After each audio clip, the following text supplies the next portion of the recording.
Olá, Jean. Olá, Fernando. Tudo bem com vocês? Olá, tudo certo? Obrigado por receber a gente. Tudo Jean, bem? fala. Um prazer estar aqui. Aí Que bom. estamos, de volta a Portugal. Que bom. Eu fico feliz de vocês doarem uma horinha aí no vosso horário de almoço. Estão em Miami, Flórida. Aí são 1 da tarde, né? O Jean acabou de bater um prato aí que nem um caminhoneiro enquanto eu estava aqui preparando aqui a sessão, coisas de americano. Então agora eu vou fazer aqui a apresentação de vocês e depois a gente começa a conversa, tá bom? Então vamos lá então. Timão e Pumba, Woody e Buzz, Salsicha e Scooby, Bob Esponja e Patrick, duo, dueto, par, parelha, díada, casal, dupla. Um conceito mais conhecido como uma multidão de dois, ou o coletivo de uma ideia. Há décadas que eu não trabalho em dupla fixa. Sequer advogo e pratico isso nas empresas que liderei e lidero. Esse gênero de empreendimento humano, onde o resultado de 1 mais 1 nunca é 2. Na minha opinião, quase sempre é menos que 2, mas às vezes pode ser 1 milhão. E para conseguir esse milhão, amigos, é preciso ter muita sorte, talento e trabalho.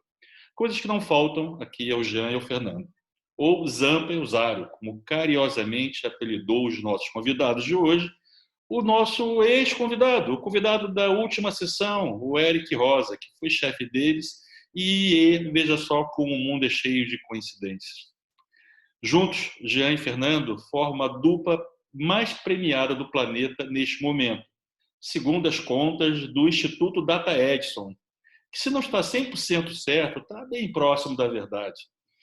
E é lá, da ensolarada Flórida, que eles vão estar conosco na próxima hora, a partilhar as histórias que os levaram a ganhar dezenas de leões e outros ouros, pratas e bronzes igualmente brilhantes. E eu começo a perguntar: vocês, eu sempre achei que vocês fossem gente boa.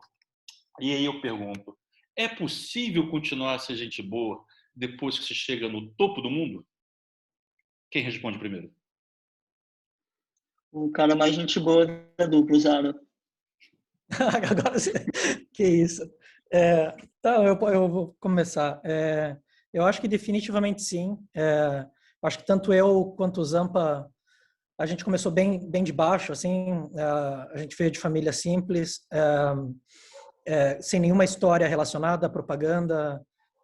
Então, a gente passou por todos esses processos de ter que sair das nossas cidades natais para buscar alguma coisa fora que pudesse ter uma perspectiva maior, que se alinhasse mais com a ambição que a gente tinha de crescimento de carreira.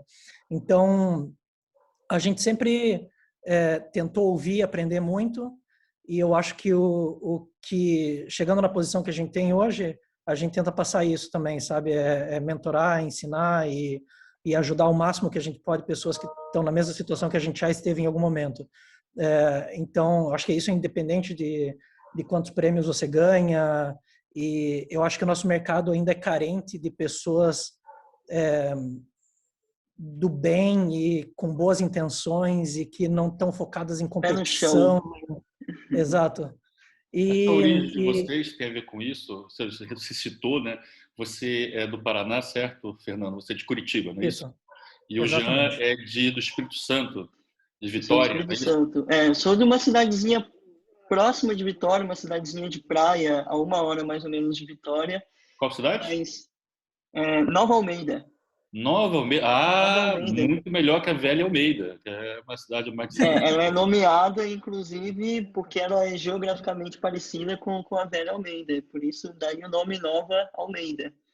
O E, Espírito Santo já cedeu grandes nomes para a publicidade mundial, como você e eu, que sou neto e filho de capixabas.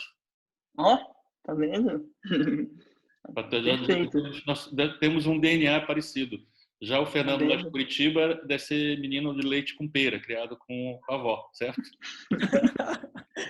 Total, Total. total. Mas, voltando um pouquinho aqui à pergunta, Edson, eu acho que, não sei, talvez tenha um pouco a ver com a nossa origem, com a gente estar sempre tentando buscar o nosso lugar ao sol aí, mas eu vejo quase como uma obrigação, né, de estar sempre com o pé no chão, de ter uma humildade, estar aberto mais a aprender do que a ficar o tempo inteiro só meio que cagando regra, assim.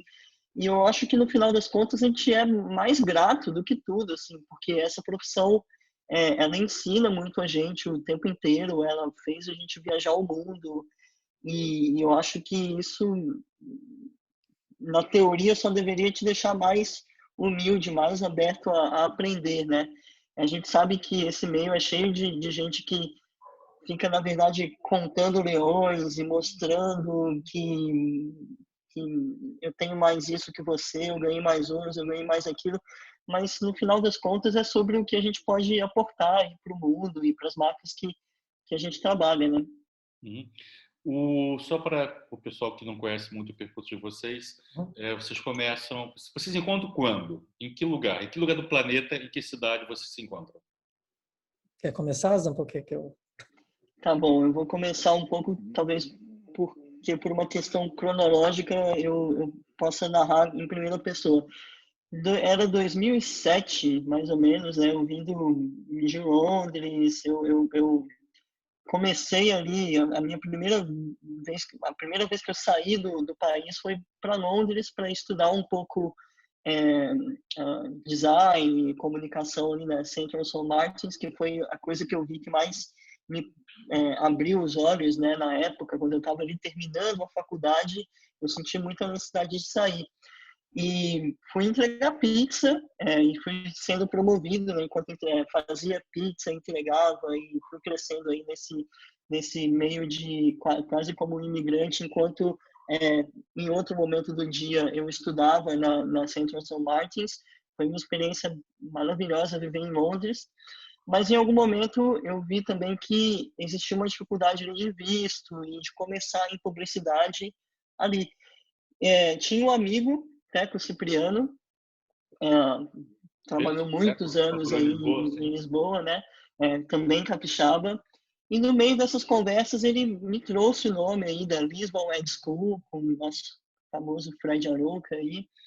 E ele me convenceu a ir para Lisboa. Chego em Lisboa, na Melbourne, Lisboa, que estava começando ali uma transição de Paulo Okada para na era do Paulo Okada, né? E com o Ícaro tinha acabado de sair dali e o Tchatcho estava começando e aquele palacete maravilhoso no Graça Aranha, né? Aquela coisa linda. E você acaba caindo numa sala ali, né? Eu caí na sala do Eric Rosa e do Renato Lopes, nosso querido velho. E Eric me pergunta assim, qual é o seu nome? Jean. E Jean do quê? Jean Zamprogno. Aí, cara, Zamprogno não dá. Vai Zampa não ser é nome. Zampa. Isso é nome de remédio, né? Tá bom, meio estranho isso de Zampa, né? Mas tudo bem, beleza. Corta para uma semana depois, chega esse menino aí que agora tem cara de 18 anos, imagina em 2007, né? Sem barba, sem nada. Eu vejo o Eric fazendo a mesma pergunta, qual é o seu nome, Fernando o quê?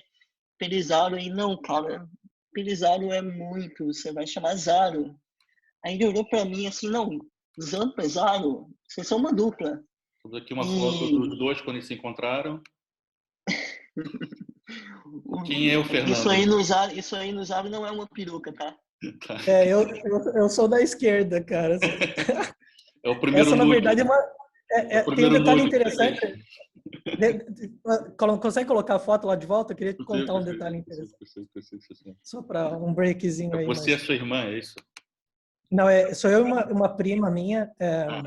A família, por parte da minha mãe, eles eram todos caminhoneiros. Engraçado você ter falado de prato de caminhoneiro no começo, okay. Mas o meu avô, por parte de mãe, todos os meus tios, por parte de mãe, eram todos caminhoneiros. Então, por isso que tem todos esses pneus aí, coisas eram...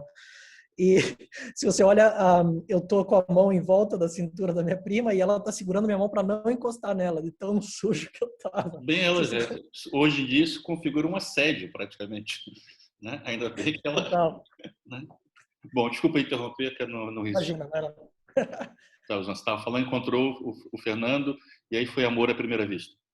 A dupla surgiu dos nossos nomes, né, e do apelido que o Eric colocou, foi uma mágica ali que ele colocou no momento que terminou no nome Palecer e da gente começar a dupla aí, e a partir daí o resto é história mesmo. Foi a primeira dupla É. fixa que vocês tiveram, ou tiveram antes duplas fixas assim? Quer dizer, trabalhar junto é normal no Brasil, mas não necessariamente acontece e às vezes acontece de maneira muito tópica, né? Trabalhar 2 meses com um tal, mas foi a primeira vez que vocês trabalharam anos seguidos com uma dupla?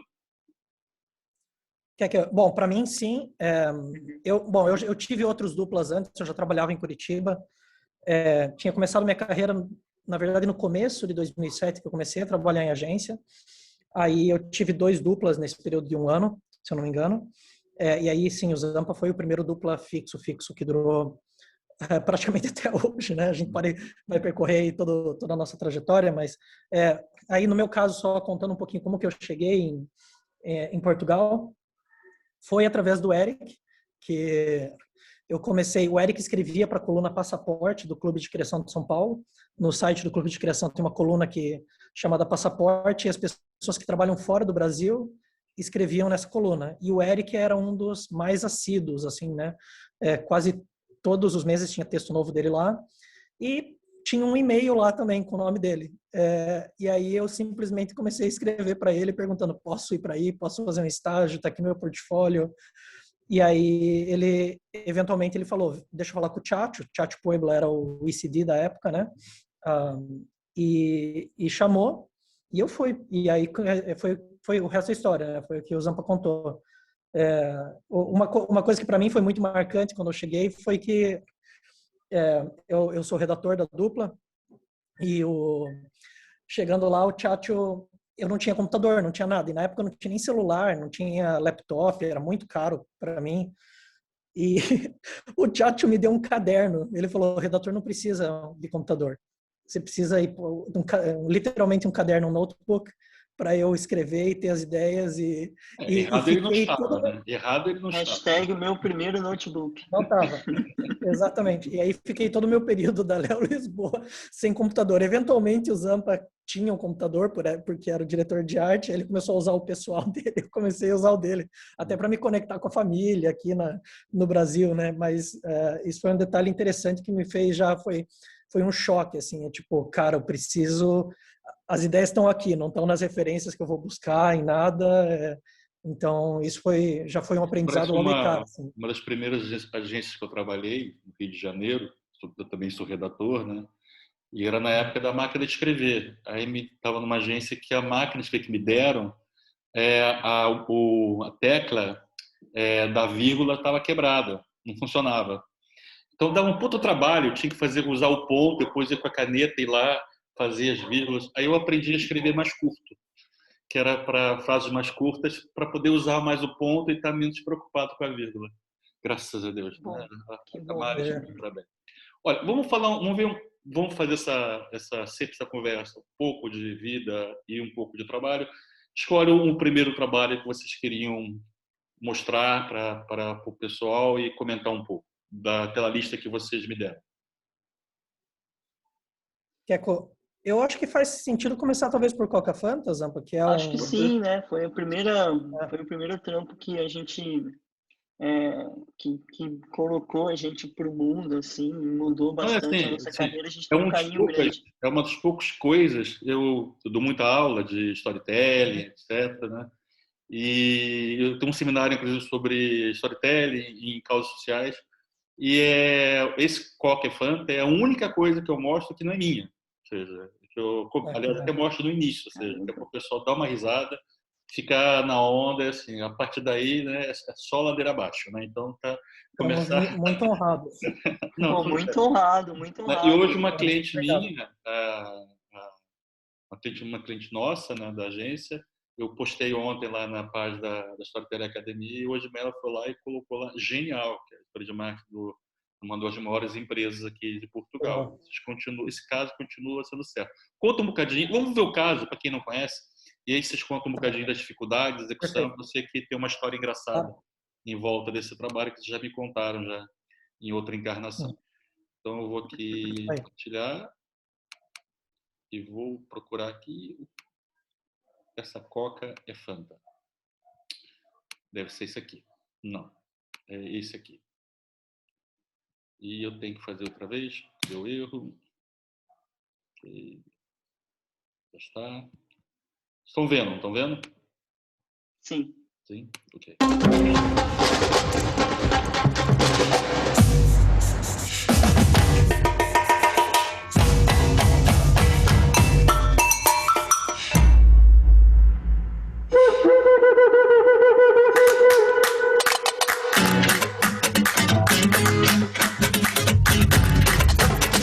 Será que essa Coca é Fanta? Mas essa Coca é Fanta. Essa Coca é Fanta. Essa Coca-Cola é Fanta. É um ódio que cresce cada vez mais. Quanto isso cansa.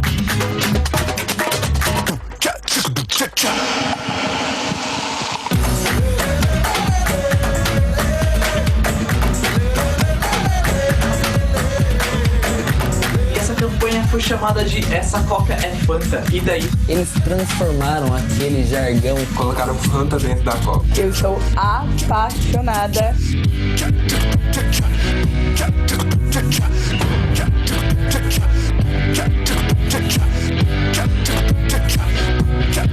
Passada na Coca Fanta!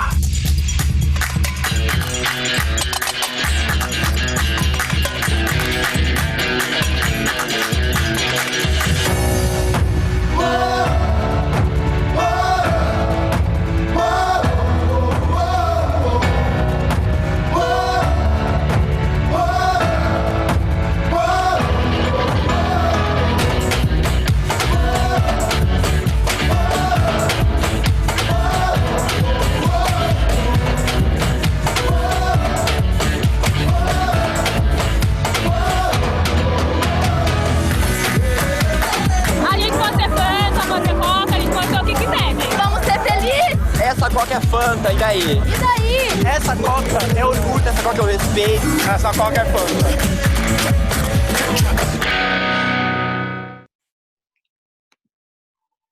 Então, contem coisas. Quer começar aí, Zampa? Pode ser. Eu acho que, enfim, esse tipo de ideia era uma coisa que estava um meant to be, né? Que a gente às vezes fala aqui, porque, cara, essa expressão existe há tanto tempo e a gente cresceu, né? Vendo isso ser um objeto de bullying para amigos e para crianças e tudo. E em algum momento a gente tinha a conta, né, de Coca-Cola na David São Paulo, e a gente falou assim, cara, essa Coca e Fanta são da mesma companhia e isso aqui acontece há tanto tempo, não faz sentido. Por que ninguém fez isso até agora, sabe? E aí, quando a gente foi vendo o processo, a gente começou a entender por que ninguém fez isso, porque várias pessoas na agência mesmo, no cliente, a gente contava a ideia, as pessoas praticamente riam da nossa cara, assim, falando, cara, essa ideia nunca vai ser feita numa empresa como a Coca-Cola, uma empresa super tradicional da família brasileira e que está fugindo de qualquer polarização, de qualquer backlash. E a gente falou, não, essa ideia tem que ser feita. E a gente tentou, por 2 ou 3 anos, a gente fez, não sei, uns 30 decks para tentar vender essa ideia de qualquer jeito, e em algum momento Era acabou muito diferente acontecendo. no início, ou seja, o primeiro deck, ou seja, quando a primeira ideia, havia muita diferença com o que foi aprovado no final? Eu acho que a única diferença mesmo foi o "e daí" que a gente colocou na lata. O layout da lata era um pouquinho diferente, mas a ideia sempre foi fazer uma lata com Fanta dentro, e aí com textinho e tal. O que mudava era a execução. A gente primeiro tentava fazer um lançamento, tentou na Parada Gay do Rio, Parada Gay de São Paulo, buscamos várias alternativas, como conectar e como viabilizar a ideia, até que a gente conseguiu fazer no Dia do Orgulho Mundial LGBT. Mas não teve muita diferença, verdade, E na verdade, ela acabou acontecendo muito organicamente, porque a gente quase não tinha mais esperança que a ideia ia acontecer. E um cliente, o Diego, que hoje está no Facebook até, ele era um cliente que ele estava mais no mid-level, assim, e ele meio que acabou fazendo do jeito dele, assim, sabe? E a gente ficou sabendo quando a ideia praticamente estava feita. Ele falou, já que essa ideia dificilmente vai acontecer, eu vou fazer ela acontecer internamente aqui. A gente vai imprimir, né? A gente vai, porque eles têm uma maneira de fazer deles ali a lata, e fez internamente para os 500 funcionários da Coca-Cola no Rio de Janeiro. E a ideia foi lançada ali e os funcionários começaram a postar. E a ideia que era para ser uma coisa só interna acabou viralizando. Em 1 ou 2 dias só se falava daquilo, do gerente de marketing de não sei que marca até a moça da padaria E que a houve gente aquele frequentava. famoso telefonema de Atlanta. Que porra é essa que está acontecendo aí? Ou não? Não sabemos, mas Não. a ideia não teve nenhum backlash. Ninguém, não aconteceu nada. A única coisa que aconteceu foi que todo mundo amou. Uhum. E depois de alguns meses, foi o carnaval, né? E a gente ficou sabendo que começaram a... Sempre tem aquela lista, fantasias mais criativas do carnaval esse ano, no BuzzFeed, por exemplo. E a Coca-Cola e a Coca-Fanta estava em todas, sabe? Tipo, as pessoas com uma Coca-Cola assim por fora, né? E aí dentro era um rótulo de Fanta, às vezes até um pouco homemade, assim, sabe? E aí eu e o Zalo já estávamos em Miami nessa época, porque foi justamente uma época de transição nossa, a gente estava ali esperando o visto também, e aí a gente falou, cara, vamos aproveitar, e eu comprei uma passagem, fui para São Paulo, tirei férias nessa semana, né? Falei, é o carnaval aqui, fomos, eu e a minha esposa, inclusive, porque ela era produtora da David nessa época, e a gente foi lá com a cara e a coragem, com a Lândia como parceira, e começamos a ver todo mundo que estava saindo ali de Coca-Fanta nos blocos, e às vezes um amigo ligava e filmava e mandava, e a gente começou a construir a história organicamente a partir daí. Então o case ele é a soma de tudo. Em algum momento a Pablo Vittar estava fazendo uma outra campanha para a Coca-Cola, a gente colocou a lata na mão dela e ela reagiu super organicamente a isso também. E as peças foram se juntando e se acomodando automaticamente. O case, não o videocase necessariamente, mas o case, ele não é fruto de uma ação específica num momento, ele na verdade é um processo. Ele foi aumentando e vocês foram catando esses pedaços para depois no final ter o videocase que conta essa história, né? Mas ele não se resume a uma semana, a um dia, a um lugar, a um momento, né? É um período esse trabalho é de um período da vida do Brasil, digamos assim. É isso? Sim, e a cereja no bolo também é que em algum momento o Google buscou a agência assim para falar, cara, eles mostraram uma nuvem, né, uma tag cloud, falando isso aqui, essas são as palavras relacionadas à busca no Google quando a pessoa coloca Coca-Fanta, antes e depois da campanha. E a gente falou, cara, isso é prova, é a inteligência do Google provando a gente que a gente realmente mudou a expressão. Que ano foi isso? 2017.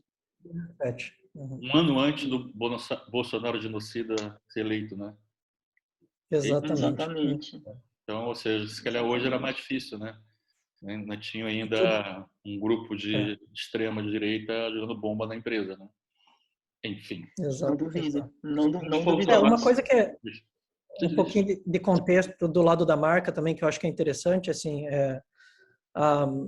existia muito essa discussão da nossa geração, eu e o Zampa, a gente está no meio dos 30 aí, a nossa geração nascer tomando Coca-Cola, né? Mas a geração mais nova hoje não tem uma conexão com a marca, porque eles não tomam Coca, né? A gente tomava todo final de semana, evento de família, qualquer coisa, tinha Coca-Cola. E as novas gerações não tinham tanto essa conexão. Então, a gente achava que precisava se conectar não através do produto, mas através de um ideal e de um posicionamento de marca, sabe? E essa campanha definitivamente fez com que a gente se conectasse com uma geração mais nova, que era uma geração que a gente não estava conseguindo atingir falando só do intrínseco do produto, sabe? E isso foi muito interessante. E eu acho que essa campanha, para mim, resume muito. Eu e o Zampa, a gente sempre fala que a gente não é talentoso, a gente trabalha muito duro. E o que a gente colhe é fruto do nosso trabalho. E essa campanha é muito fruto disso, assim, porque até as produtoras que trabalharam com a gente, todas trabalharam de graça. Não teve nenhuma execução de mídia dessa campanha. A gente produziu as primeiras latas para vender, para mostrar a ideia para a Coca-Cola, a gente produziu do nosso lado, buscando fornecedores que pudessem fazer, lixando latas de Fanta, envelopando com rótulo de Coca-Cola para vender a ideia para a Coca, sabe? Assim, exigiu muito, muito, muito esforço para conseguir botar essa ideia de pé e eventualmente ela aconteceu, né? Então, temos aqui Vencemos pelo cansaço. Né? Ter paciência, perseverança, ninguém é gênio, e, em geral, quem tem um grande resultado é um grande estivador de ideia, é o que carrega uma ideia nas costas até ela ganhar o mundo. Vamos já agora mostrar, então, o outro case da Coca, porque assim já faz aqui um par de jarros, que é uma campanha que eu também acho maravilhosa, e eu fico muito feliz quando eu vejo uma coisa que eu gosto, antes de saber quem fez, e depois descobrir que quem fez eu também gosto. Né? É a pior coisa do mundo você gostar do trabalho e depois descobrir que é de um babaca. Né? Nesse caso, eu já gostava, eu fiquei assim, eu fiquei olhando assim, cara, alguém já fez isso antes, né? Até que me convenci, não, é porque alguém tinha que fazer, né? E eu fiquei que nem uma criança olhando para o primeiro, eu até achei que era só um anúncio mesmo. Vou mostrar para a galera aqui, porque senão a gente está falando, né? É uma coisa tão visível, né? Que é onde é que está? Isso não é aqui, isto é aqui, isto é aqui, aqui.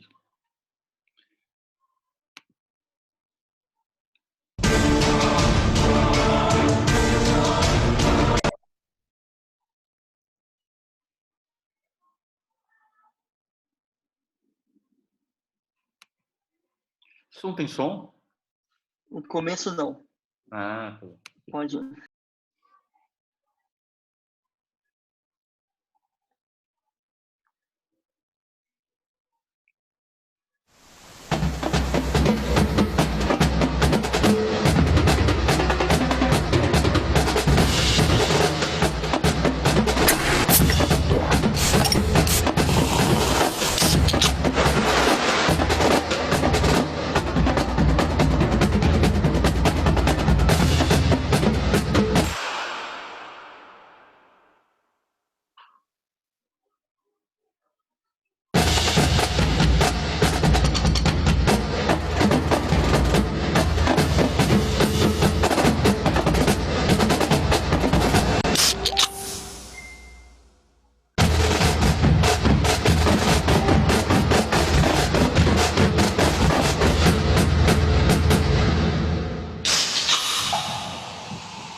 Então, que inveja, meu. Que inveja. Assim. Sabe a diferença entre inveja e cobiça? Descobri isso essa semana. Inveja é quando você quer alguma coisa, né? Mas quer que o outro tenha. E cobiça é quando você quer a coisa e mesmo que você não tenha, não quer que o outro tenha. Então, nesse caso, eu tenho inveja. Mas conta lá, como é que foi criar isso, como é que foi vender isso? Eu acho que eu posso só colocar um primeiro ponto aqui, que é engraçado, né? Da primeira para a segunda ideia. Eu acho que a Coca Fanta é uma das ideias da nossa carreira que mais demorou para sair. E Try Not to Hear This é a que foi mais rápida. Do momento que a gente apresentou para o cliente até o momento de execução foram, acho que 2, no máximo 3 semanas. Mas aí você segue, Zara. Total. Eu ia começar justamente com esse ponto aí, porque essa foi a campanha mais rápida que a gente fez nas nossas carreiras. A Coca-Cola tem um image bank gigantesco, né? Então, eu calculei que fosse banco de imagem.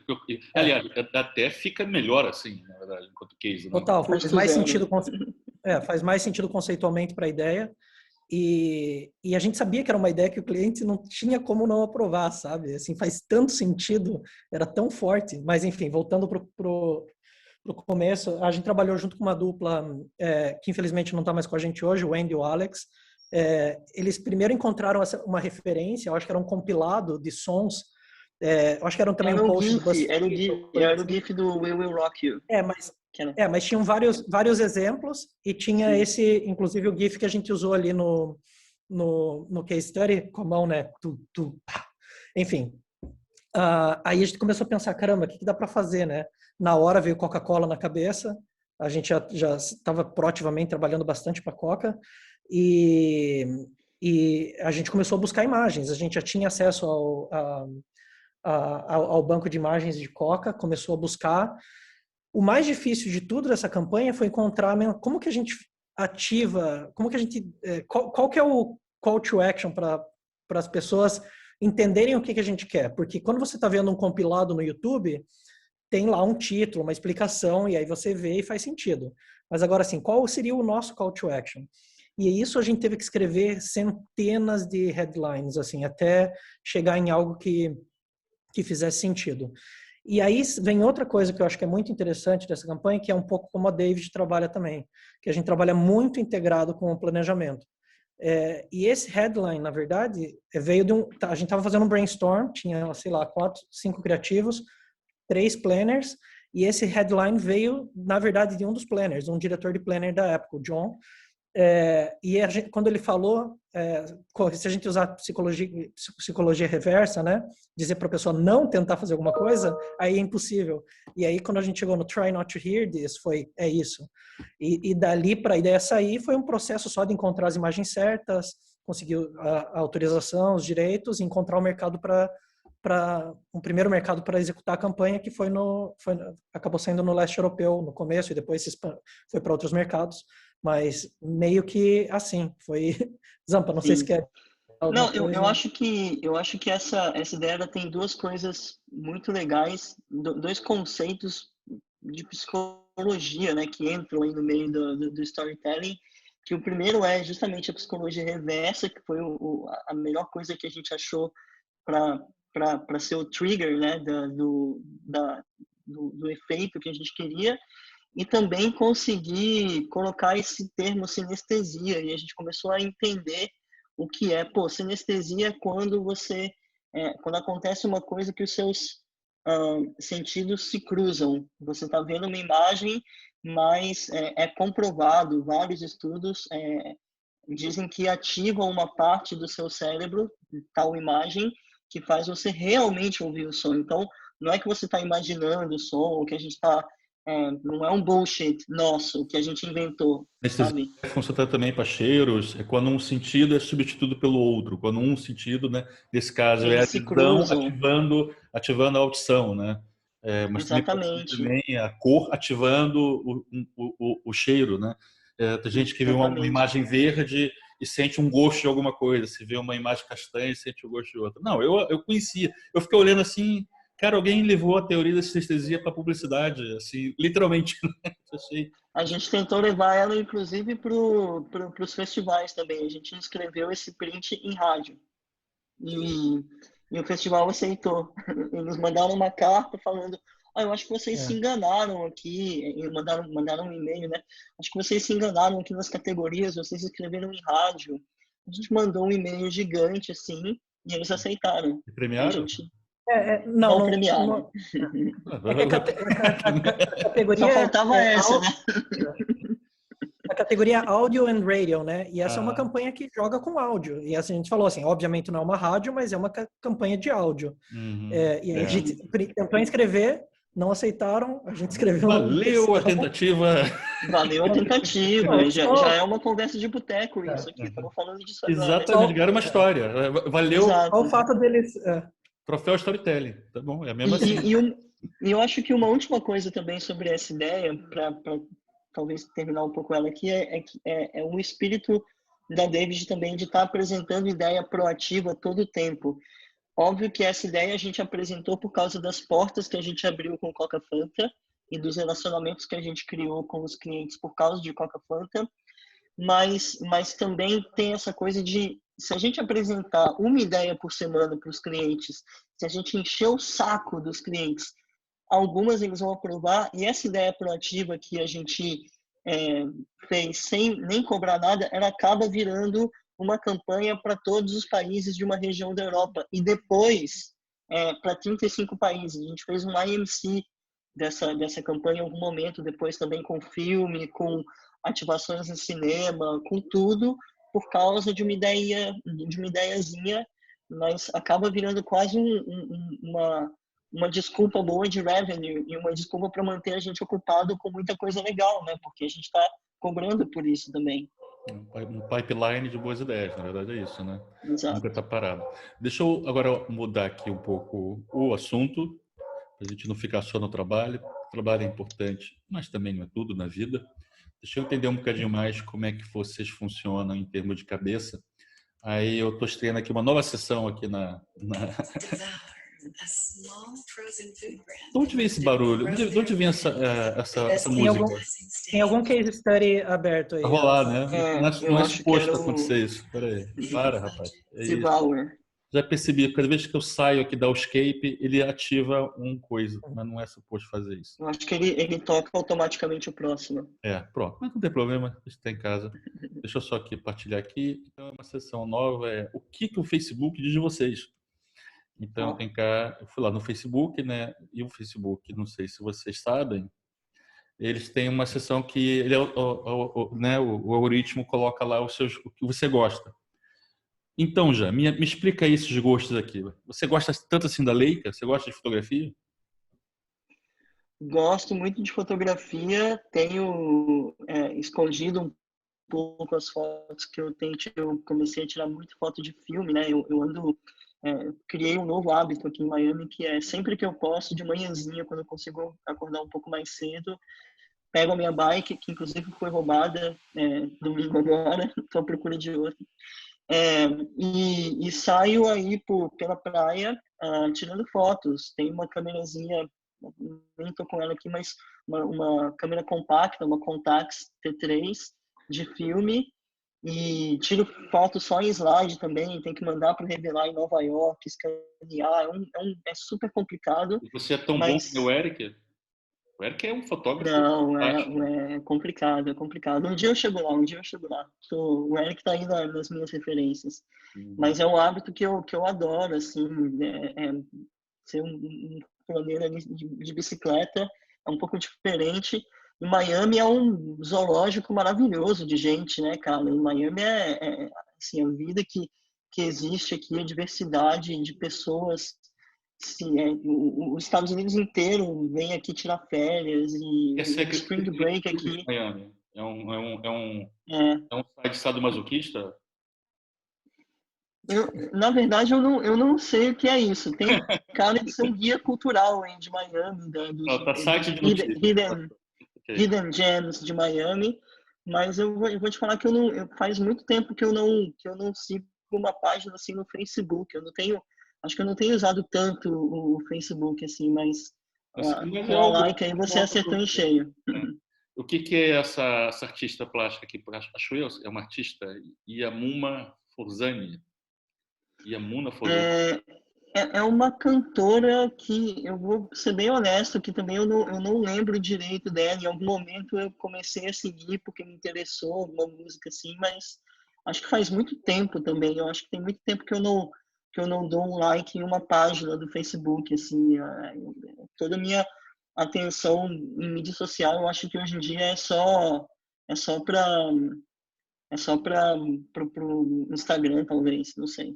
Fernando, aqui olha a diferença, né? Olha a diferença de um criativo para o outro, né? Dupla, né? Aqui só laica e artista e tal, e vai para tua página. Tem Joe Biden, Washington Post, Casa Branca. Você gosta de política?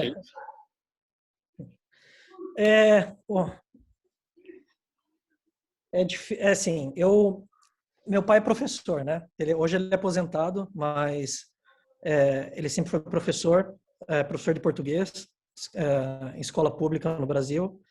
E política foi sempre muito presente na minha casa, assim, sabe? Sempre existiam essas discussões e professores fazendo greves por direitos no Brasil. Eu não sei como é necessariamente a valorização dos professores em Portugal, mas no Brasil chega a beirar o absurdo, assim, né? Então, eu fui politizado muito cedo, assim, nesse sentido. Acampei em greve com meu pai, já, umas coisas assim, sabe?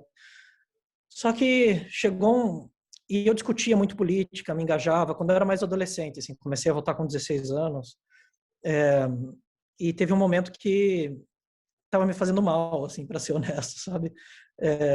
E eu meio que me desconectei. Tentei evitar um pouco estressar com toda a situação. E aí, recentemente, isso nasceu um pouco de volta, né?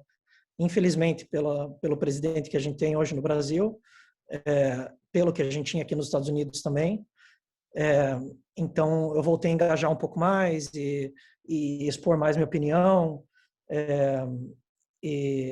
Enfim, seja para quem, se tiver uma pessoa ouvindo e eu conseguir mudar a opinião de uma pessoa, já está valendo. Mas é mais por isso. E aí, obviamente, eu não segui o Joe Biden antes, eu comecei a seguir durante a campanha para entender um pouco do lado dele também. Claro que na nossa cabeça aqui, qualquer um que conseguisse tirar o Trump, a gente estava no lucro, que é a mesma coisa no Brasil, né? Hoje, qualquer um que tire o Bolsonaro, a gente dá graças a Deus. Assim, pelo menos pessoas com bom senso.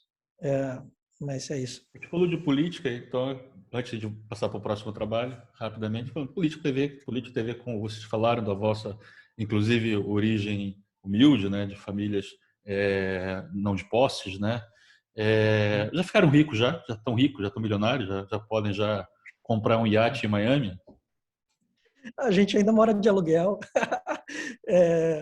Mas, enfim, a gente se mudou muito, né? Então, a gente começou no Brasil, foi para Portugal, voltou para o Brasil, daí foi para a Argentina. Da Argentina voltou para o Brasil. Do Brasil a gente se mudou para Miami. E assim, não tem como você fazer muito dinheiro se mudando direto de país, envolve muito investimento, assim, sabe? Mas enfim, eu acho que o nosso dinheiro a gente é rico em amigos, histórias, saúde, né, que é importante, né? Eu acho que a gente, muito do nosso tempo e o nosso investimento mesmo foi na gente, sabe? O nosso maior asset somos nós e assim o que a gente aprendeu na nossa trajetória e que a gente sabe que eventualmente isso vai gerar frutos, tem gerado muitos frutos na nossa carreira, não necessariamente só financeiros, mas enfim. Ok, está respondido. Era só para deixar vocês numa saia justa. Vamos para o próximo trabalho. Escolhe qual o próximo trabalho que vocês querem mostrar e conversar. Vocês mandaram caixa, só vi que vocês mandaram, aí vocês quer um de Bud, Zampa, talvez? O Bigger Picture, que é um dos mais recentes, talvez? Eu acho que Bigger Picture a gente pode falar um pouco mais pro final, porque é um pouco mais recente. Talvez Eat Like Andy, não sei. Okay. Você quer falar então do elefante na sala? Vamos falar então do hambúrguer mofado? Vamos, beleza, vamos aí. Beleza, pode ser. Vamos lá, assim, porque a gente tem tanta coisa boa que a gente já coloca isso no meio, ao invés de colocar no fim, a gente não tem essas coisas. Ótimo. Tá vamos bom? nessa. Então vamos lá. Como diz o Aguinaldo Silva a respeito de novelas, né? Se tem alguma coisa importante, coloca logo, não fica guardando trunfo para o último capítulo, não.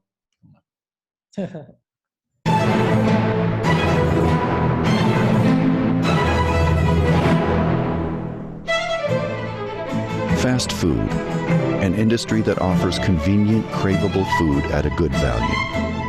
But you put out a big pack and you could keep it there forever, right? It's right here. No fungus, no mold, no smell. Why is there no mold on that?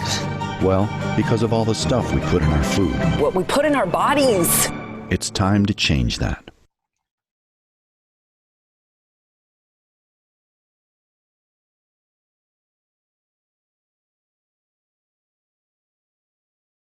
They're turning a lot of heads with a new ad, and maybe some stomachs too. Showing that mold can be a beautiful thing. It shows a moldy Whopper as a way to announce that the fast food chain will no longer put preservatives in their food. The beauty Of no artificial preservatives. I think it's great. It's very risky, but I think it's a really neat commercial. It's fascinating and gross at the same time. When I watch this, I'm like, I can't unsee this, but also I can't stop watching it. When one company makes a decision like this, it certainly have ripples effects across the whole industry. So is this really the best?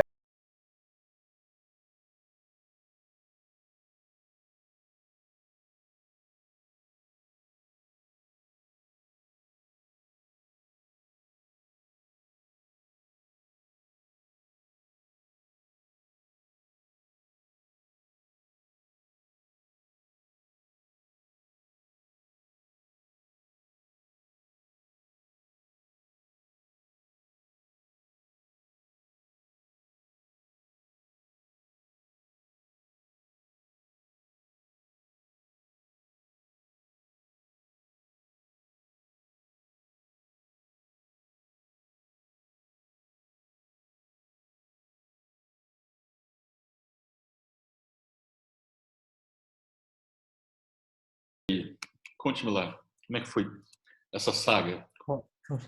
Quer que eu comece? Não. Eu começo aí, Zampa, aí você pula. Bom, falando das ideias que levam anos para acontecer, essa é definitivamente uma delas também.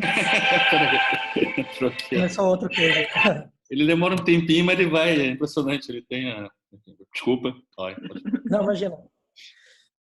Há quando foi 2016, eu acho, a gente recebeu um briefing, a David Miami tinha um briefing, eles abriram para outros escritórios do Burger King, que era Trust in Taste, eles chamavam TNT, que era justamente para começar a falar da qualidade dos ingredientes, que eles estavam começando o processo de remoção de todos os ingredientes artificiais, conservantes, cores e sabores artificiais.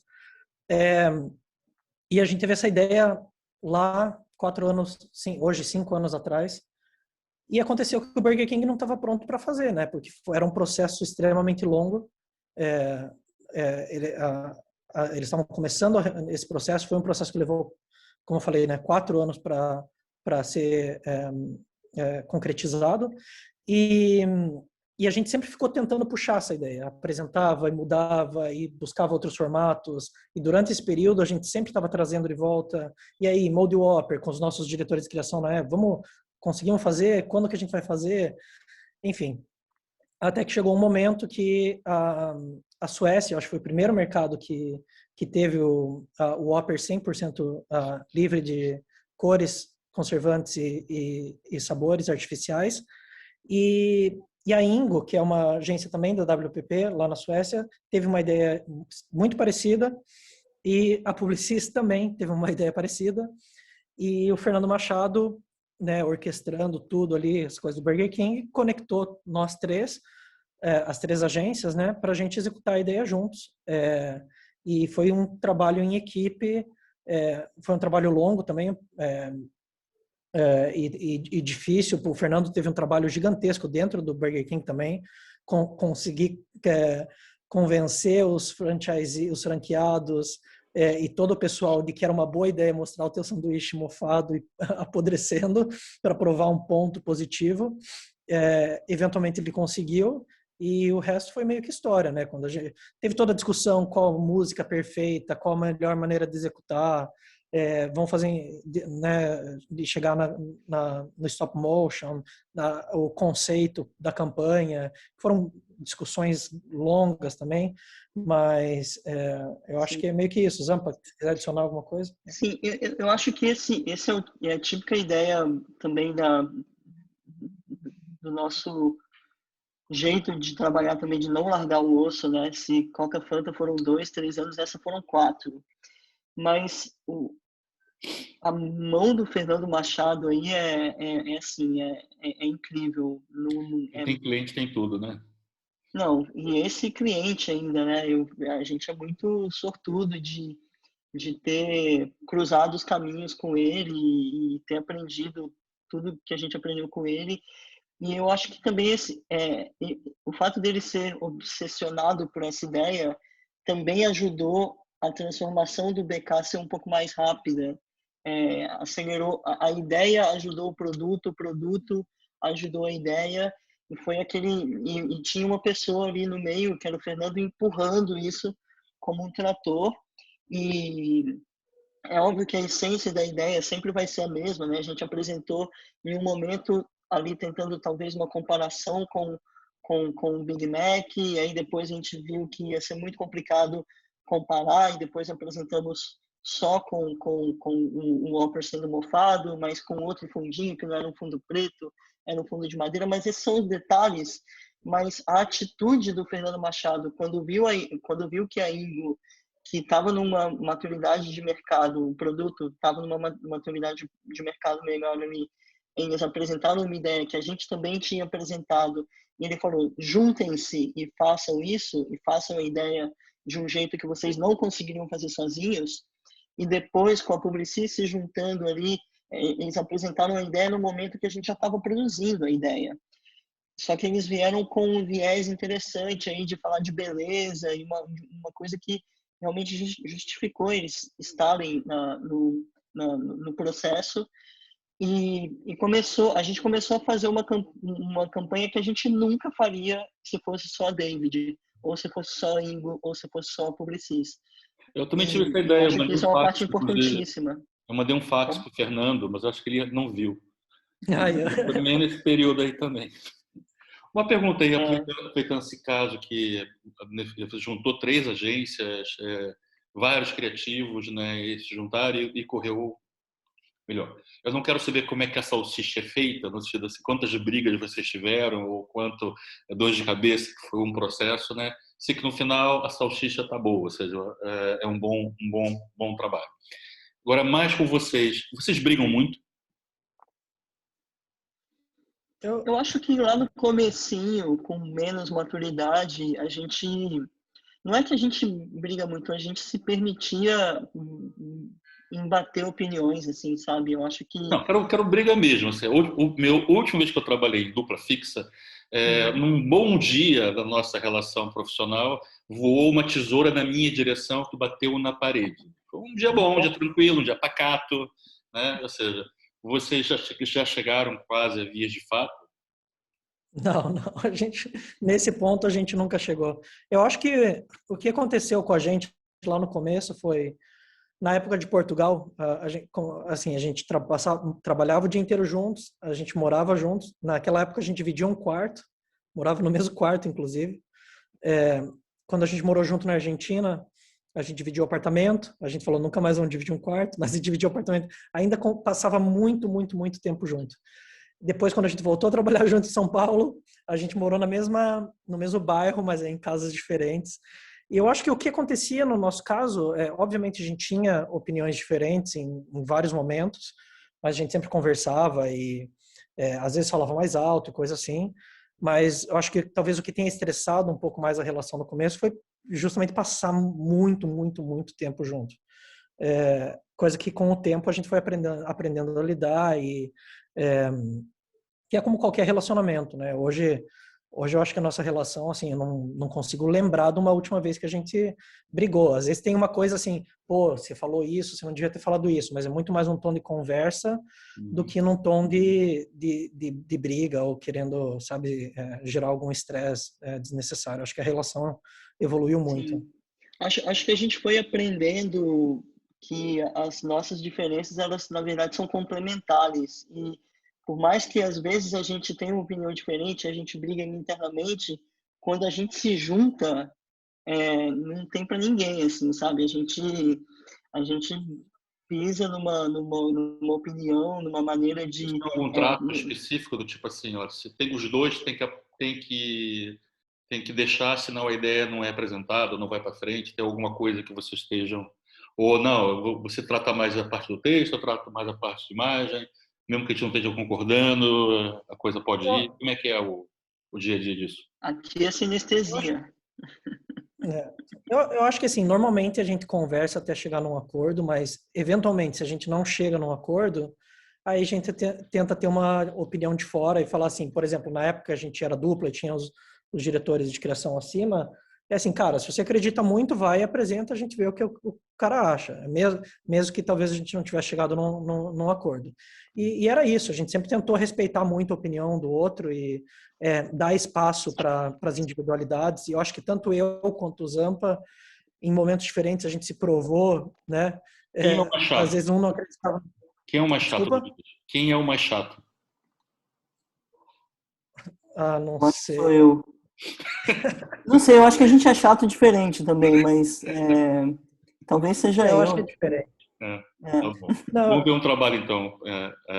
Agora, deixa eu ver o que a gente tem aqui, que a gente não viu ainda. Temos aqui o Burger King Challenge. Temos o Burger King Challenge e temos... vamos ver o Andy Warhol. Acho que é uma... Vamos? Sim, vamos lá. Mais uma polêmica. Capítulo de polêmica. Mais uma coisa icônica, né? Estamos na zona de trabalhos icônicos. Vamos lá, então. Andy Warhol.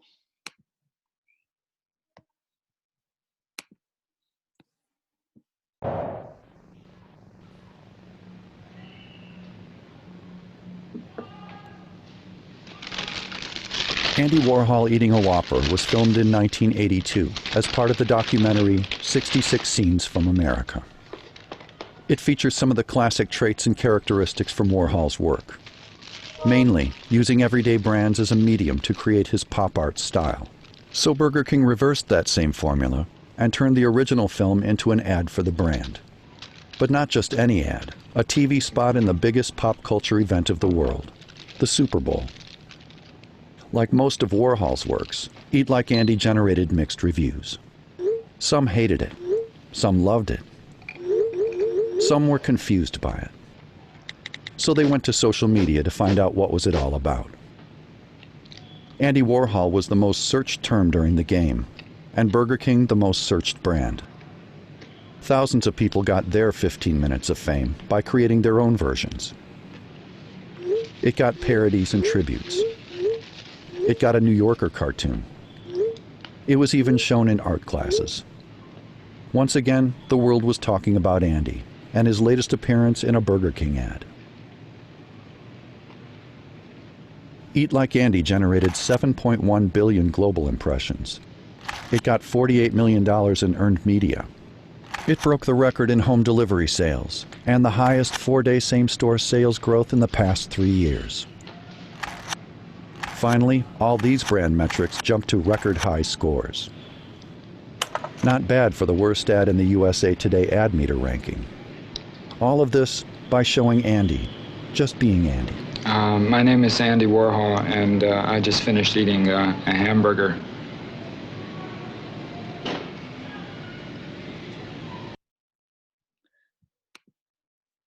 Mais uma vez, agora vai ser um som qualquer que vai te interromper. De algum lado qualquer, vamos ver, esperar que ele apareça antes de... Acho que também dá para pausar o vídeo no final, não sei, ou fechar a janela. Vai lá, então. Claro, eu acho que eu posso pegar aí só o começo e depois você segue. E isso vem daquele mundo Tumblr, né? Eu acho que, antes de tudo, mais uma vez, é uma daquelas ideias que demorou 3 anos da concepção até o momento dela ter sido feita. Ela foi ainda mais dramática que Coca Fanta, por exemplo, talvez tão dramática quanto Mold Whopper, mas ela vem daquele mundo da época do Tumblr, né? Que uma das maneiras da gente se inspirar ali, antes até existia o Found, isso é mais das antigas, mas eu lembro que em algum momento a gente se deparou com o filme do Andy Warhol, que na verdade é apenas um capítulo de um filme, né, que se chama 48 cenas sobre a América. 66 Scenes from America. Sim, desculpa. E esse cineasta dinamarquês, em algum momento, ele convidou o Andy Warhol para simplesmente comer um hambúrguer, e esse hambúrguer era um Whopper, né, por sorte. E a gente tinha esse vídeo na mão, a gente sempre pensou, cara, a gente tem que fazer alguma coisa grande com isso, porque o minimalismo dele, ele é justamente diametralmente oposto ao lugar onde ele pode estar, sabe? E já tínhamos apresentado essa ideia, estava rondando por aí por muito tempo, até que a gente recebeu um briefing de Heinz. Já é uma outra coisa, né? A Heinz era uma marca na David Miami que já tinha feito um comercial de Super Bowl para David Miami. Do mesmo dono, na verdade, né? Do mesmo dono. Do mesmo grupo 3G, né? E aí a gente voltou ali, cara, a ideia pluga aqui, porque ele na verdade está comendo um Whopper, mas ele tem um ketchup Heinz ali na mesa. E se a gente fizer um combo de Heinz com o Whopper e as duas marcas juntas investem no Super Bowl para isso? E a gente começou a ficar louco com a ideia disso realmente acontecer e, pô, a gente ainda vai ter uma ideia que que termina em vendas, né? Porque esse combo com uma garrafa de ketchup vintage num pacote vintage é legal pra caramba também. E foi um processo de mais de 2 anos depois disso ainda, porque em algum momento a Heinz decidiu não participar mais da ideia, mas, de novo, Fernando Machado falou, não, a gente vai bancar sozinho, eu vou convencer o pessoal aqui, porque ele acreditava na ideia desde o começo, ele acreditava no serial killer, né? Tipo, num espaço onde todo mundo espera celebridades milionárias, explosões, orçamentos gigantes, e se a gente chegar ali numa coisa minimalista, sem som, só com o som dele comendo mesmo. E eu lembro que um amigo, nessa mesma noite do Super Bowl, ele mandou uma mensagem para mim falando, cara, eu tava num bar, tava um burburinho gigante, assim, e aí, de repente, eu vi o burburinho parar, assim, o pessoal falando, esse é o Andy Warhol? É um 3D do Andy Warhol? O que é isso? Não, eu vi 4 vezes o filme tentando achar onde é que estava, como é que eles colocaram a garrafinha do ketchup. Assim, a produção. Tava lá, tudo original. Até que eu me convenci que não, isso é de verdade. Isso aí pegaram um curta-metragem, um documentário que seja. Quanto é que foi o custo para, quer dizer, em ordem de valores, assim, pela imagem do Andy Warhol? Não foi barato, pois não? Eu acho que teve... Cara, não foi bem mais barato do que a produção de qualquer filme, sabe? Tava ali por volta do... eu não sei se isso pode ser até revelado, então eu preferi não falar, mas assim... Teve que ser pago, pronto, teve que ser pago. Foi pago, sim. O direito do filme, né? O diretor nem não está mais vivo, mas os direitos foram pagos pro filho do diretor até, e inclusive para fazer o print, os out of homes, né, porque nos Estados Unidos teve out of home do Andy Warhol em tudo que é lado.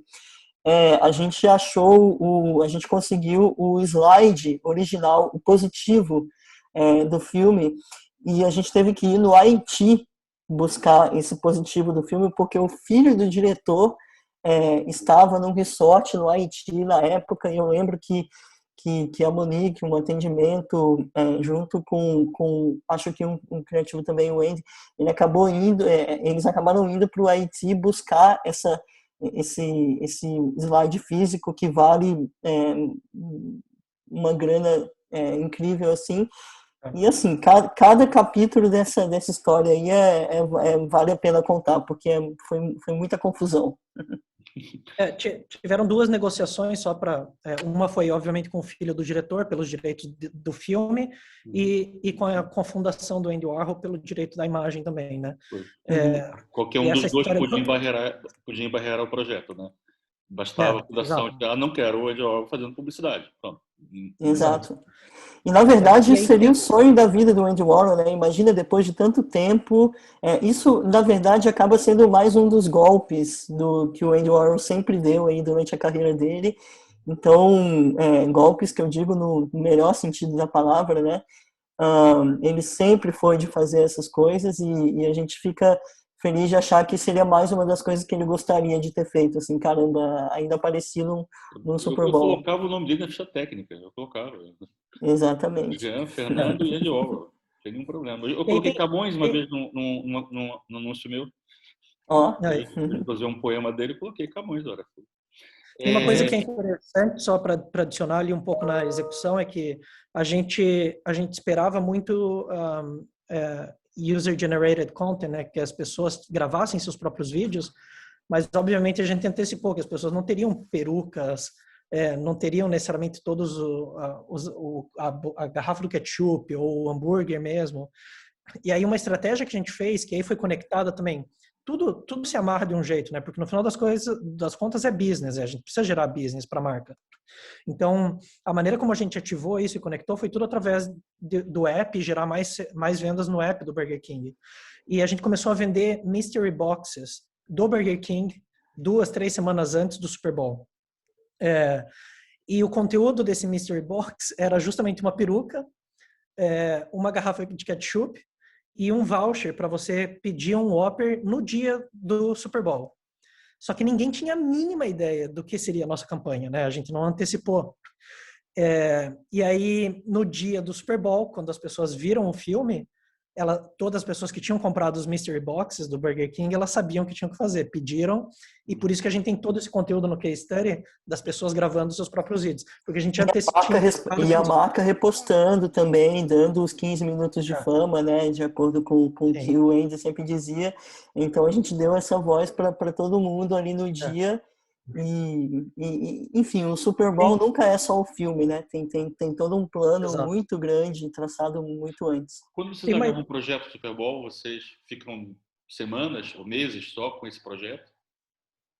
Já que vocês fizeram vários, né? Só com ele não, mas eles duram meses. Os processos são muito longos. Muito, muito, muito longos. Dependendo da marca, tem muito teste. Vários Super Bowl que a gente faz são concorrências, então tem um processo longo de aprovação, e é meio que assim. Nesse caso, acabou nascendo de uma ideia proativa, né? Então foi diferente.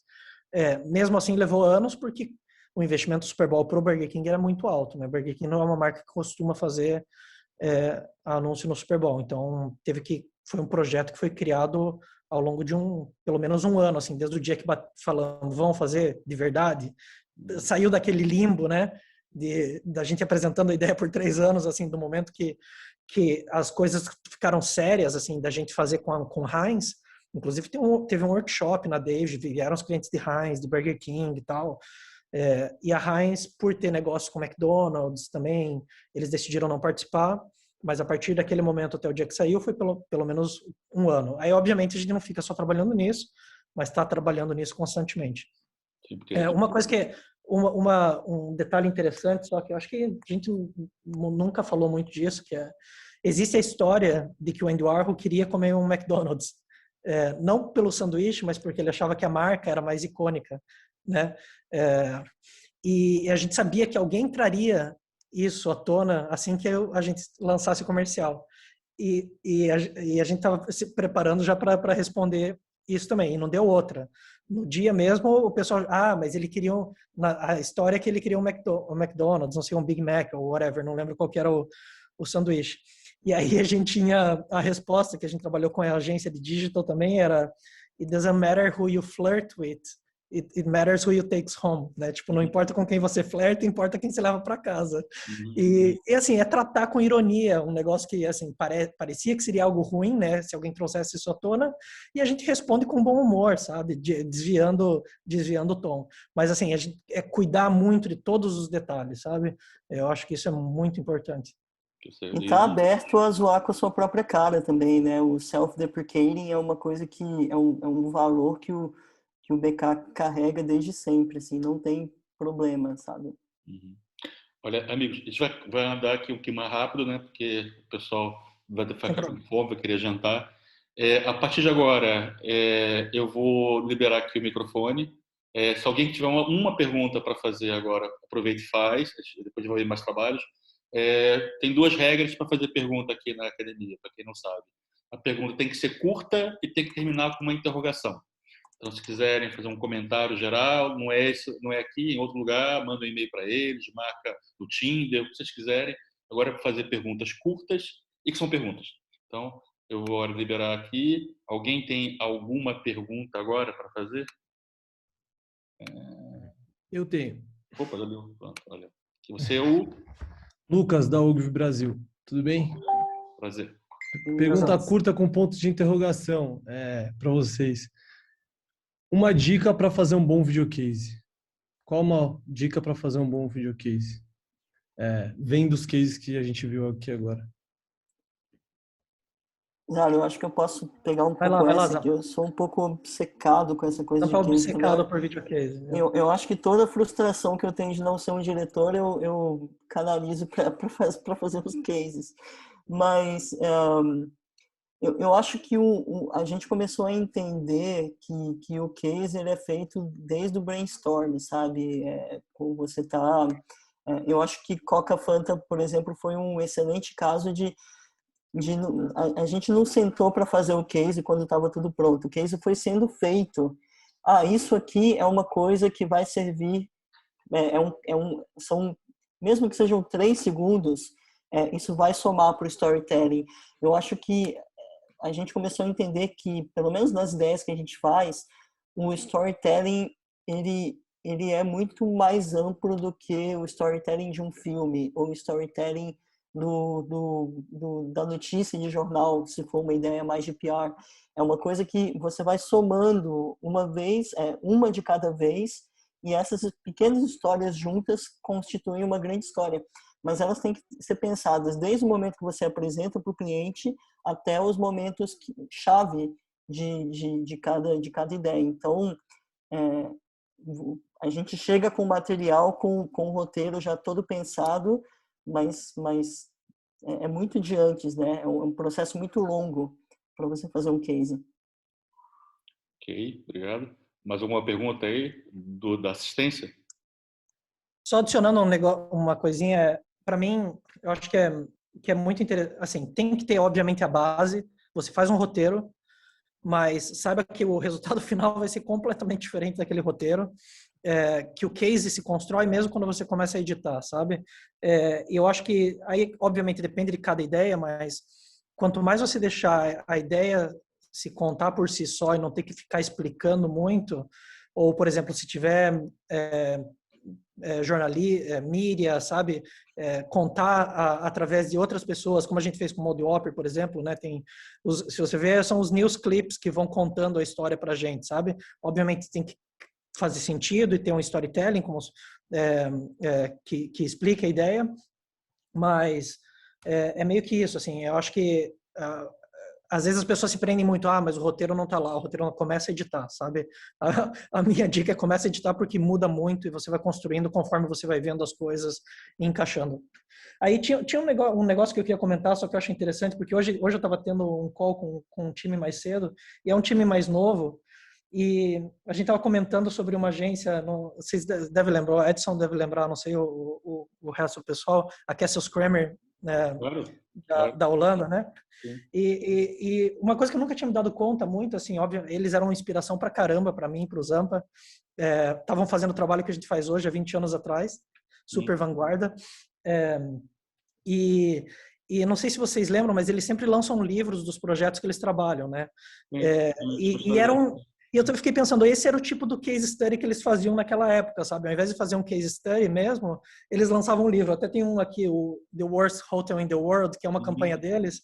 E eles transformam, se você começa a ver, assim, eles contam toda a história, colocam todas as peças. E eu achava isso muito legal. Acho que isso, eventualmente, eu acho que a gente pode fazer alguma coisa assim também, Zampa. Mas eu acho que... Total. Enfim, é contar uma história também em outro formato, né? Eu acho que é muito importante o case study para esse sentido. E que tem princípio, meio e fim, né? Porque todo mundo que já foi jurado aqui, né, sabe o quanto é doloroso você pegar 50, 60, 100 case studies, um atrás do outro.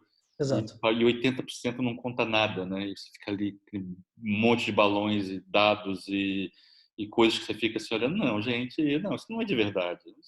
Eu sei que isso não é de verdade. Nós sabemos que isso não é de verdade, né? Enfim. Mais uma pergunta já agora, essa será a última pergunta da assistência, antes de a gente entrar aqui para o último trabalho e os comentários finais. Alguém quer perguntar? Tem que a Alma 89, que eu não sei que pessoa é essa, mas que trabalhou com vocês e que foram muito bons os anos que estiveram com vocês. A Alma 89 quer dizer o nome dela? Não, a 89 é uma alma mesmo, pronto. Vamos que então uma ver. alma nascida em 89.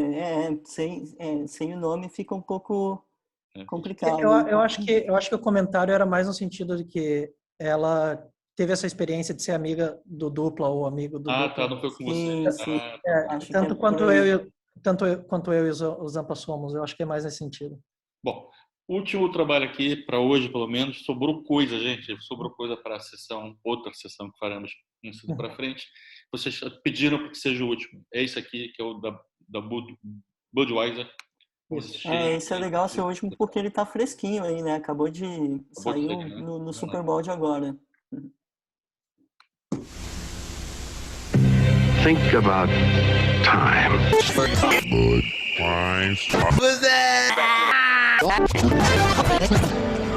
Just as how many Typical Americans.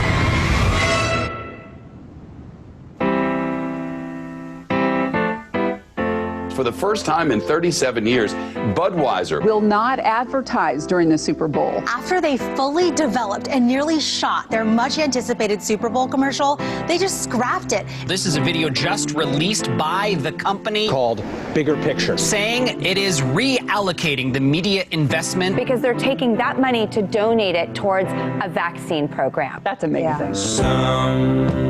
How do advertisers decide Instead of spending the roughly $5.5 million, no Clydesdales, no puppies, on to vaccine Advertising will no doubt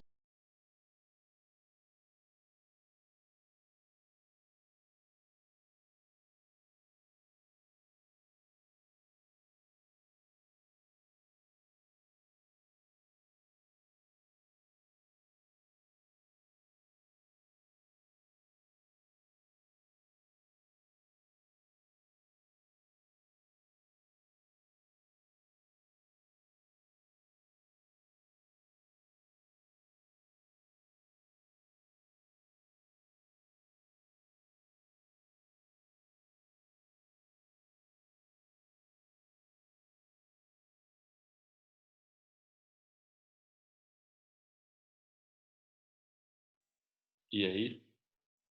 Não.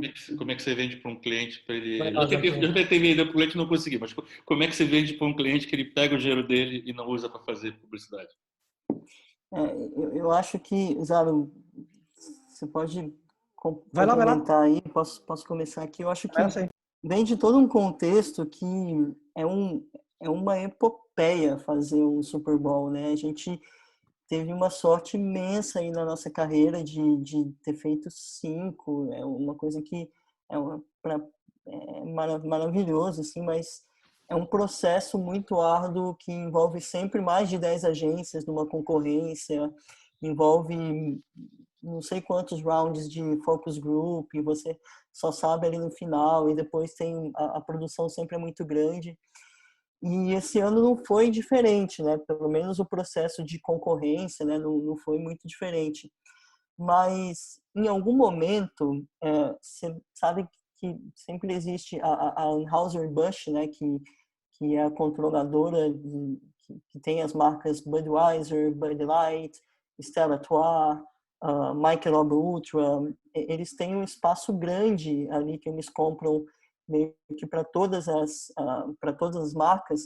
Em algum momento começa a existir uma disputa sobre qual marca vai estar ali no Super Bowl, quantos segundos cada marca vai ter, e a gente já tinha uma ideia vencedora, a gente já tinha ganhado, entre aspas, as outras agências, já estávamos fazendo o Animatic, né, que é o rascunho do filme, procurando o diretor. Mas em algum momento, quando a gente viu essa disputa aí acontecendo e o contexto, o que estava sendo falado ali no momento, a gente falou, cara, talvez a última coisa que o mundo precise hoje é mais um Super Bowl, sabe? Mais um filme de Super Bowl. E a Budweiser já vem fazendo muita coisa muito legal nesse sentido, né? O Super Bowl de 2 anos atrás, de 3 anos atrás, foi falando sobre o momento que sempre que existe um desastre natural, eles param a produção da bebida e fazem só água e mandam água como emergência para esses lugares. A gente, no ano retrasado, tinha falado sobre ir 100% com energia renovável, usando aquela música lá do Bob Dylan, Blowing in the Wind. E no começo da pandemia agora, a gente tinha feito uma campanha que era assim, todas as ligas foram canceladas e com isso o Budweiser, que é o principal patrocinador de todas essas ligas, ficou aí solto no ar, né? Porque não vão acontecer as ligas. E a gente pegou todo esse investimento do patrocínio de Super Bowl e colocou ele em um time só, que é a Cruz Vermelha, para transformar os estádios que estavam vazios em centros de doação de sangue. Então, isso é mais um case também muito legal que a gente conseguiu fazer no começo da pandemia, mas que começou o caminho para selar o que na nossa esperança é o fim da pandemia. Então, a gente acha que não fazer no Super Bowl um filme do Super Bowl e redirecionar essa verba toda para awareness da vacina fazia todo sentido. E acabou fazendo muito mais sentido e dando um retorno muito maior do que qualquer Super Bowl que a gente já fez até hoje. Só adicionando aí, eu acho que isso é um bom exemplo para terminar, até porque é muito alinhado com o que eu e o Zampa buscamos hoje em dia, que é ser relevante, sabe? Não é só vender produtos, é ter um impacto positivo na sociedade, de certa forma. E a gente tem vários exemplos de coisas que a gente fez isso. A gente fez Coca-Fanta lá no passado, essa campanha agora. A gente recentemente fez uma campanha que a gente tem muito orgulho também, a gente fez através da David São Paulo, chama Lockdown Whopper. O Bolsonaro, obviamente, era contra o lockdown.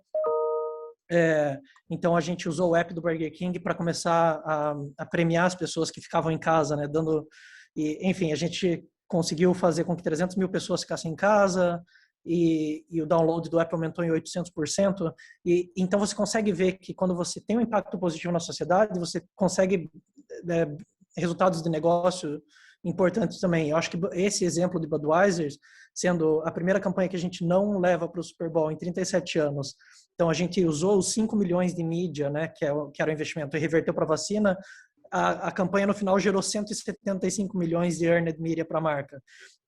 Então, às vezes fazer o bem e ter um impacto positivo na sociedade tem um retorno ainda muitíssimo maior para a marca do que você só querer forçar a venda do teu produto ou algo assim, sabe? Falar em impacto positivo, a Alma 89, na verdade, é um diretor de arte, diretor criativo angolano, que está aqui e que chama-se Alívio Domingos, e disse que vocês são uma inspiração para ele, que o sonho dele é conhecer mercados internacionais.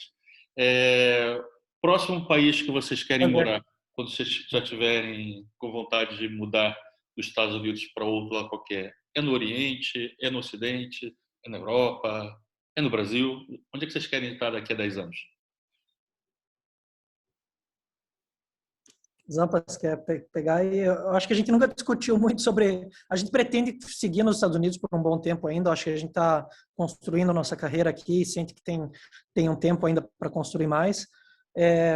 Mas talvez, eventualmente, num futuro, talvez a Europa. A gente nunca conversou muito sobre isso, sobre o próximo país, mas, Zampa, se quiser adicionar alguma coisa aí.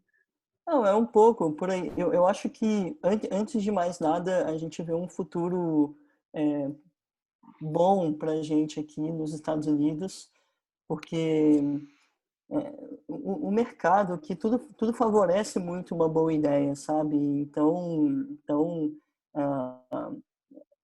faz todo sentido a gente estar por aqui por um tempo mais.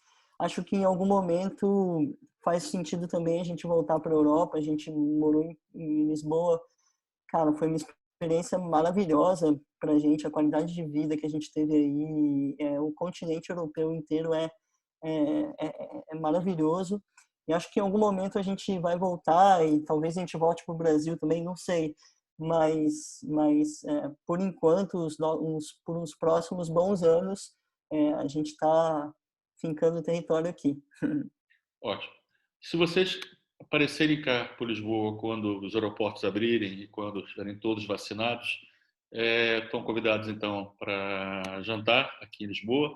Eu já almocei com vocês em Miami uma vez.